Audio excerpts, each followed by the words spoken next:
projectile motion ilaalla. Projectile motion maal jechuudha? Yoo objectiin tokko immoo wantoon tokko qilleensa keessatti darbame yookiin kan lakkifame osoo force jalqaba darbine sanatti.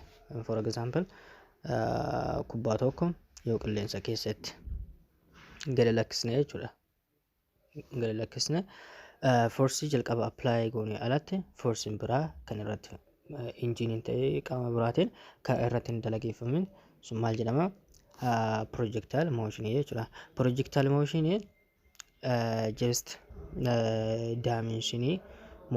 dimension lamati 2D dha. Here motion dimension lama. Kana jechuun motion gara kallattii oliitiin vertically fi gara dalgee horizontally kan gaggeeffamu jechuudha. Horizontal motion 2D keessatti ramadama jechuudha. Maalini projectile motion. Projectile motion kun maalinin just always acceleration in kenna kan free fall wajjidhaan jechuun acceleration of gravity dha wajjin wal qixa minus dha. Kana minus maaliif goonaaf always wanti objectii tokko haa gadi lakkisnu haa qilleensa keessa dhiifnu maalinin toward the earth dha. Gara maaliitiin gara dacheetitti waan harkifamuuf saniifi jechuudha. Mee formulaawwan tokko fi wantoota jiran mee proof godhaa haa adeemnu. Just yoo qilleensa keessatti kuwaasi tokko gadi dhiifne daandii isaa qabata. Daandii isaa qabatee bifa kana bifa kun maalini paraboolaa jechuudha. Paraboolaadha uuma. Kun immoo laayiniin kun irra deemu maalini trajectory jedhama. Trajectory line jedhama. So here ni jira maximum horizontal displacement ni jira, vertical maximum displacement ni jira. Then amma objecti kana velocity initially wajji weightin yoo gad lakkisne just velocity kun maal ta'a yommuu gara oliititti vertical yommuu deemu hir'ataa deema. Maximum point kanarra yoo gahe maal ta'a? 0 ta'a jechuudha.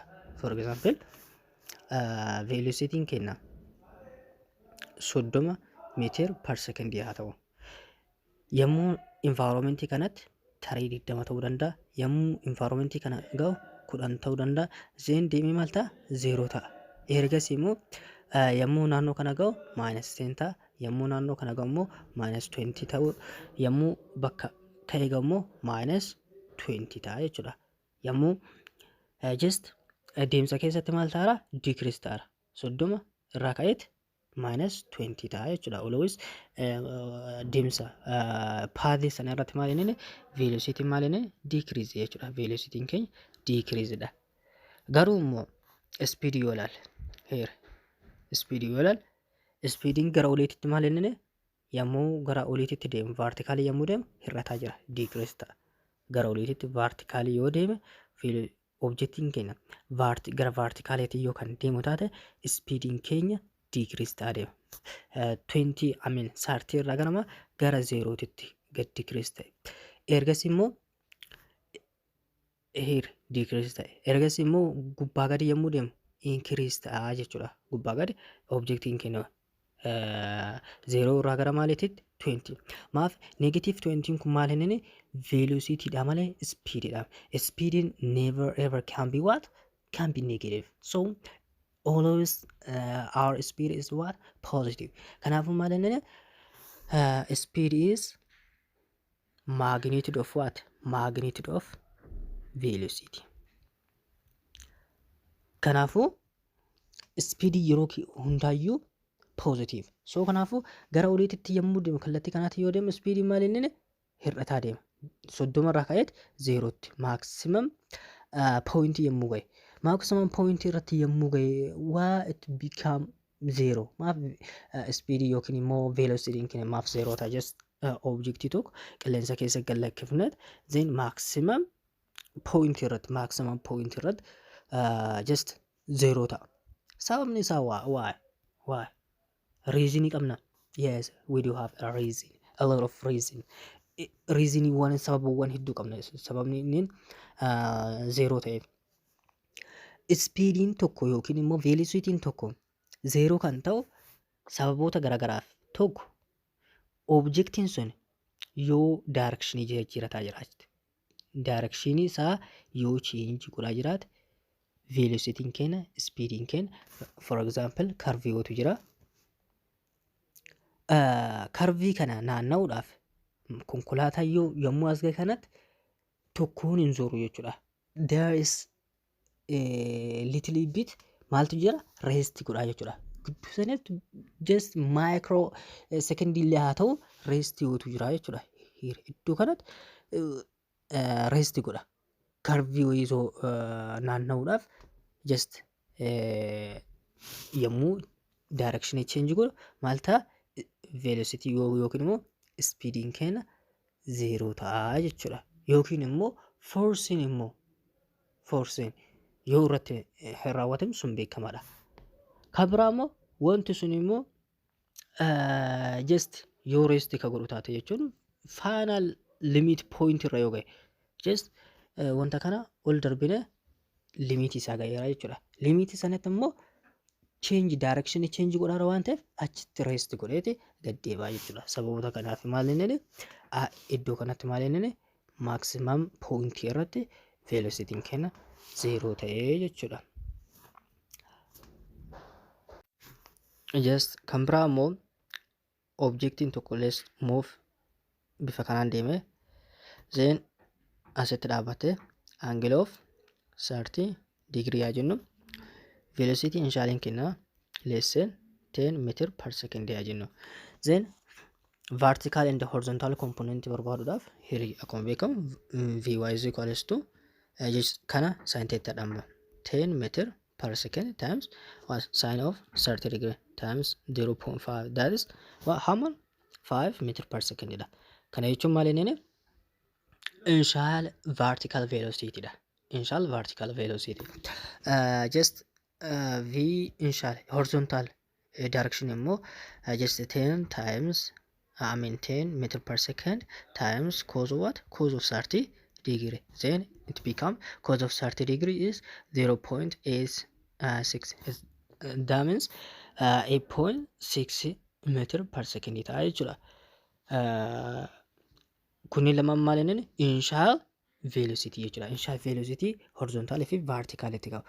After 2 seconds, 3 seconds, 4 seconds nun jechuudha. For example, if we are asked to find the velocity of an object that released to the air after what? After 2 seconds yaa jennu. After 2 seconds nu gaafata. After 2 seconds kana irratti horizontal fi vertical componentiin keenya velocity isaanii meeqaa ta'a jedhanii yoo nu gaafatan maal jenna? Here just wanti keenya constant acceleration dha. So occasioning constant acceleration apply goona jechuudha. Constant acceleration is just we don't have a lot of what?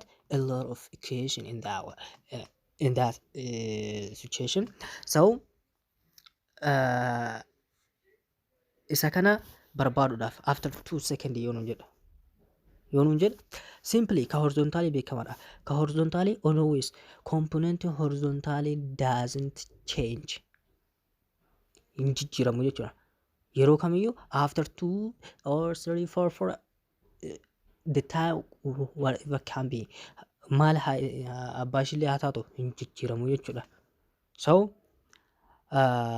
kanaafu warri horizontally ta'e kun here it is horizontally wanted horizontally always after time 2 seconds 3 seconds 4 seconds or 8 seconds yeroo kamiyyuu maal constant sababni isaa here sabab dhiyeessuu qabna. Sababni isaa maal inni because we don't have acceleration toward what? Toward horizontal component.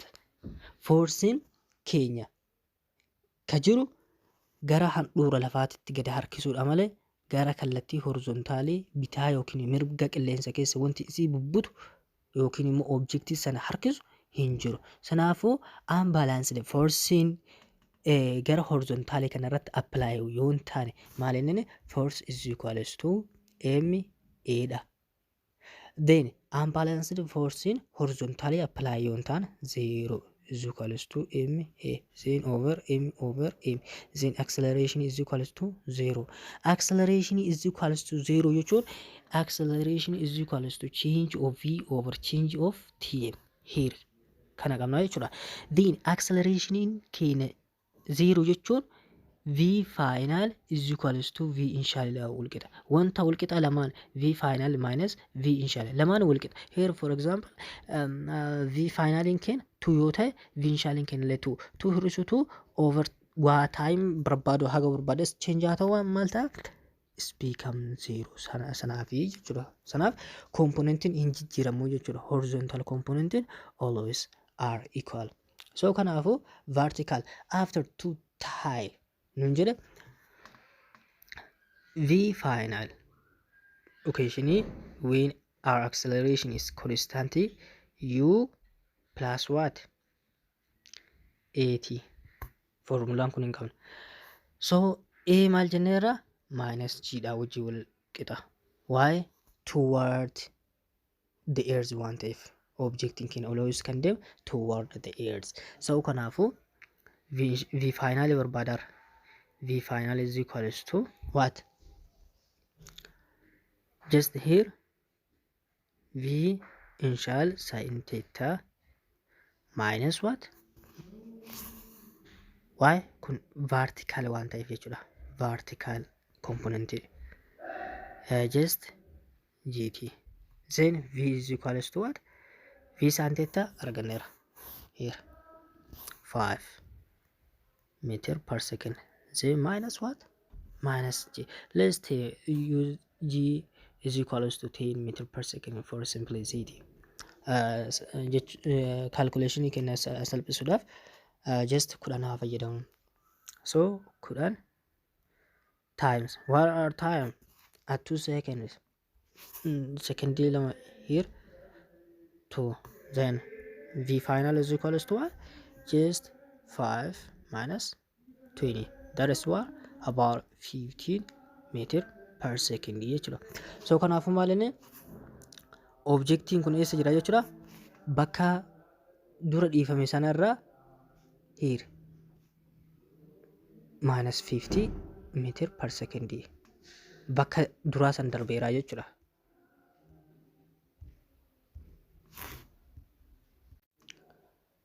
So minus 15 asitti 10 just 10 meter per second ture. Here asitti minus 10 meter per second. Objectiin sun bakka gadhiifametti zero yoo achumatti deeme maalinni velocitiin isaanii wal qixa jechuudha. Here fakkeenyaaf kunin 20 meter per second irraa yookaan asitti immoo minus 20 meter per second dha jechuun objectii keessan darbitanii kaataniit just qilleensa keessa darbitanii yoo qabdan velocitiin in deebi'eet harka keessan irra bu'u velocity jalqaba darbitanii wajjin wal qixa ta'a. Hojjechuun hin barbaachisu jechuudha. Yoo fakkeenyaaf negative 25 yoo ka hojjetana objectiin sun harka keessan irra lufeera jechuudha. Here harka keessan as yoo ta'e almost qara 20 meter per second dhaan darbitanii turtan. Darbitanii velocity sun final argattan minus 25 meter per second ka taata harka keessan irra darbeera gara dacheetitti deemeera jechuudha. Wanti sun bakka keessan irra darbeera jechuudha. Kan biraa immoo just objectiin tokko gara olii darbamu tokko immoo gara gadii darbamu. Just here objectiin tokko gubbaa yoo jechuun qilleensa irraa kan release yookiin immoo boqonnaa irraa kan ta'u taate kunin just objectiin tokko here bifa kanaan deemuu danda'a. Kunillee maal inni projectile motionidha. Projectile motionidha. Then here horizontally wanti kun horizontally yookaan darbamu taate horizontally like this one horizontally yoo ka darbamu taate velocity initial velocity maaliif qofa qaba in x direction in horizontal direction qofa qaba. Vy kenna maalinni 0 qaba. Sababni isaa objectiin kun gara olii yookiin immoo kallattii wayiitiin darbanna. Kanaafuu jalqaba horizontaalii darbama. Erga sani horizontaalii hamma taate wayii deemee ka'eet ergasii gara handhuura dacheetiitti maal ta'a attiraaktidii ta'a jechuudha harkima. So kanaafuu bifa kanaallee hojjechuu ni dandeenya. Kan biraa immoo heetii kana kaalkuleetii gochuu nu gaafachuu danda'a. Or kana fuutii kana nu gaafachuu danda'a. Bakka kuwaasin irraa darbamte sanirraa hanga kuwaasin lafa rukutteetti nu gaafachuu danda'a. So kanaafuu yommuu san maal fayyadama? Just akkuma kana dura jedhaa ture maal inni constant acceleration equation fayyadamna. Constant just s is equals to ut plus 1 over 2 at square dha. Objectiin sun just gara gadiitti yoo dalu kana h is equals to ut plus 1 over 2 g t square bakka buufna. So gara gadiitti yoo darbame jechuudha. So kanaafuu horizontaalii yoo velocitiin kenna horizontaalii qabaat just qabaan. Garuu immoo released yoo jedhe fakkeenyaaf muka tokko irraa burtukaanii tokko yoo qabuutu taate released yoo taate viinshaaleen kenna 0 ta'a. Jalqaba iyyuu hin qabnu jechuudha. Sababni isaa maalinni reestii irra ture burtukaanni sun mukacha sana irraa yoo gadi lakkifame viinshaaleen kenna 0 yommuu san isa kana paartii kana remove goona h is equals to 1 over 2 gt square dha. Kanatti immoo bifa kanaatti immoo yoo kadeemu taate immoo initial velocity yoo qaban ni fayyadamna jechuudha. Isa kanaan fayyadamna. Yoo hin qabaanne immoo isuma kanaan fayyadamna jechuudha. Kan biraa immoo just yoo distaansii kana nuu kenna fakkeenyaaf distaansii kana nuu kenna fakkeenyaaf 25 nuun jedha taayimiin boolii kana asirraa ka'ee hagasii ga'uudhaaf 2 just sekondiitti fudhataa jennu then heating isa kana nu gaafata. Heating is equals to maal jenne wanti initial velocity hin qabu jechuun release diima goonu or bifa kanaan deeman. So fuutii kanarraa haga asii 25 nuu kenneera 1 over 2 what g t square. So heetii kana nu gaafate waan ta'eef heetii kana jalqaba horizontaala wanti qabna fakkeenyaaf velocitiin keenya is equals to meeqaan 10 meters per second dhiifame haa jennu objectichi kun yookiin kuwaasin kun haa jennu. Then heetii objectii kana meeqa yoo nuun jedhu distaansii dhaaba wanta sana irraa kaasee bakka kuwaasin itti kufte nu kenneera 25 dha. Kuwaasin kun immoo qilleensa keessa ka turte 2 secondidha. Then find the heat of the wall yoo nuun jedhu akka inni itti barbaadnu foormulaa kanaan barbaadna. Sababni isaa just viinshaalii maaliif 0 goone garuu nuu kenname irraa kun horizontaalii nuu kenname malee vertical kuwaasin kun gara olii hin darbamne yookiin immoo kallattii direction daawwitiin nuu kenname. So kanaafuu yuutiin saniif 0 ta'e. Maafi heetiin nu barbaadaru isa vertically kana waan ta'eef jechuudha. Vertically kana barbaadaru waan then h is equals to 1 over 2 what g let's use 10 then t square taayimiin asii haga asii ga'uudhaafi just kallattii kana haga asii ga'uu fi taayimiin asii haga asii ga'u wal qixa. Because taayimiin komponentii kana irratti dipeendii osoo hin ta'in heetiin isaanii heetiin jira lamaan ka kanaa fi ka kanallee isa kanaan jechuudha. Heetiin isaa ittiin madaalama waan ta'eef taayimiin qilleensa keessa darbamee as ga'uu fi asii haga asii darbamu kun jechuudha. Horizontaalii osoo darbamee as ga'uu fi qilleensa keessa darbamee probulaan dhufuu kun taayimiin isaanii wal qixa. So kanaafuu t second the whole square goonaa jechuudha. Then we can find simply what? Simply the heat of what? Heat of the wall. Kan biraa maximum heat dha. Just booliin tokko release yoo goonu qilleensa kenna just maximum point touch godha. Here range wanta jedhamu jira. Horizontal maximum horizontal displacement isa jedhama. So kanaafuu maximum height kana barbaaduudhaaf just angle teetaatiin kan lakkifama, then velocity keenya ni jira, velocity inshaallah. So kanaafuu maximum height isaa argachuudhaaf equation isa kana fayyadamna. V final square is equals to V initial square plus 2 what acceleration times what s or h, we can say h or s. So kanaafuu what velocity kenna here kana g dhaatti jijjiirra minus g, here minus g, v final is equals to v square is equals to v initial square minus 2g h. Just what here at maximum height velocity kenna final velocity kenna 0 dha. So partiin kun 0 is equals to v initial square minus 2g h, then isa kana gama baafna minus v square is equals to minus 2g h minus in badde v square over what h dha ka barbaadamu h max yes 2g ta'a jechuudha. Kun immoo maal inni just direction kun vertical dha. So vertical waan ta'eef vertical component v square initial square is equals to what v initial kasinu kenname kana v initial sin theta jechuudha. Square waan qabduuf the whole square jenna. So kanaafuu h max is equals to what isa kana jechuudha. V initial square sin square theta over 2g maal inni maximum height kanaan barbaanna jechuudha. Formula kanaan barbaanna yoo what yoo bifa kanaan nuu kenname. Garuu immoo here yoo objectiin tokko dhaaba wayii irraa gara oliititti just angle wiitii ta'e yoo darbame height biraa height jalqabaan qabna, h1 hin qabna. Ergasii immoo objectiin kun deemee maximum height gaha.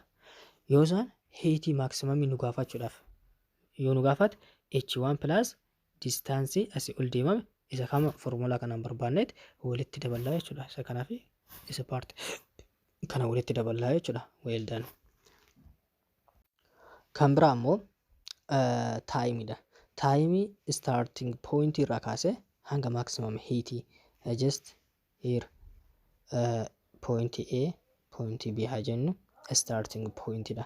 Starting point irraa kaasee hanga maaliiti hanga maximum point kanatti time nu gaafata. So formula kana fayyadamuu hin dandeenya. From constant acceleration v is equals to v final u initial plus what 80 then kan ammoo v final is equals to u minus just in place of a gt just kun immoo maximum irratti maal inni 0 jenneera. Kun immoo just vertical component waan ta'eef v sin theta minus gt. So kana garaan yommuu dabarsina minus sin theta is equals to minus gt, then minus then over g t is equals to what v sin theta over what g. Kun immoo maal inni time to take the object to reach what maximum height dha.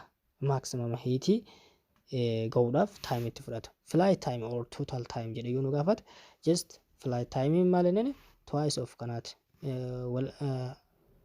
yeroo lama isa kanaati jechuudha. 2 of v initial sin theta over g is what total time or flight time. Time let's say asitti si haa jennu time a kaasee haga si jiru jechuudha. Kanaafuu tun total time jedhama. Kan biraa immoo rangeedha. Just simply objectiin tokko yoo qilleensa keessa naannawee ergasii deebi'e bakka ka'etti so distaansiin hin jira. Distaansiin bakka ka'ee fi bakka inni itti bu'e sana distaansiin sun immoo maximum displacement jedhama. Rangeedha maqaan isaa. Rangein illee hin kennama. So here x dha. Displacement kanaan x haa jennu. Then timing asiif hagasiif itti fudhatu maal jenneera here isa kana jechuudha. Total time dha. So kanaafuu here component theta qabna. Then here component maalinen horizontally vx is equals to v initial sin theta dha. I mean sorry v initial cos theta ta'a. Cos theta ta'a. So kanaafuu distance nu gaafata waan ta'eef distance is equals to what? V times t. Vx dha jechuudha. Component x dha. X is equals to what? Vx in kenna what? V initial cos theta times what? T. Timing asii ka'ee objectiin tokko haga asii ga'uu fi timing objectiin tokko kanarra zooree as ga'uu walqixa jenneera jechuudha. So kanaafuu t keen here hin qabna asitti enter goona 2v initial sin theta what over g ta'a jechuudha.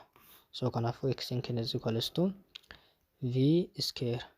So hin qabna v not square 2 cos theta sin theta over what? G. Kun immoo trigii identity irraa 2 cos theta sin theta is equals to maali wajji walqixa? Sin 2 theta wajji walqixa. So kanaafuu rangein keenya v square sin 2 theta over g ta'a jechuudha. This is what our range jechuudha. So akkanatti proof gochuu hin dandeenya jechuudha.